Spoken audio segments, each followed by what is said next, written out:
Well, there's this small, quiet park who's a few blocks from my apartment. It's not very famous, but I love going there because it has these massive old trees that provide a lot of shade. It's my go-to spot whenever I need to clear my head or just read a book. Without the noise or the traffic, it feels peaceful. If I'm being honest, the only downside is the lighting at night.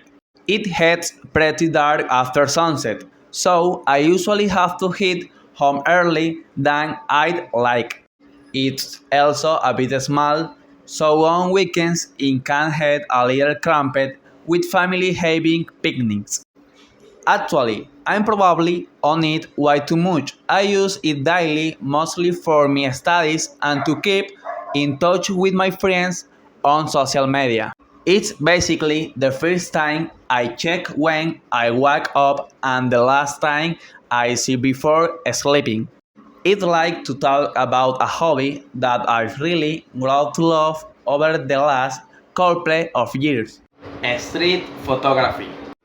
To do this, you don't really need a fancy studio or anything. All I use is my mirrorless camera and on simple prank lens.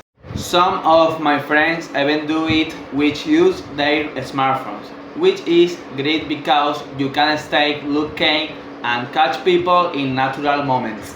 I actually learned the basic by watching a few creators on YouTube, but most of my learning happened just by walking around my neighborhood. I started taking pictures of interesting shadows or old buildings and eventually I got brave enough to take portraits of strangers. The reason I enjoy it so much is that it's completely changed how I see my city.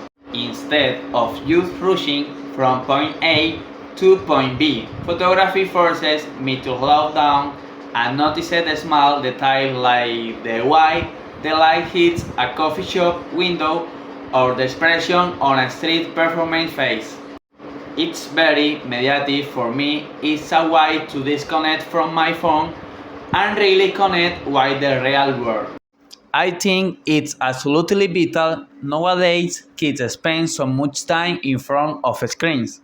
And a hobby, especially sometimes hands-on like painting or sports, give them a sense of achievement that is just a light on a screen. It teaches them patience and discipline, which are things they don't always have from school subjectives. Definitely, we live in such a hostile culture where people feel like every minute has to be productive or related to work. Because of that, a lot of you feel guilty you sitting down to play an instrument or garden.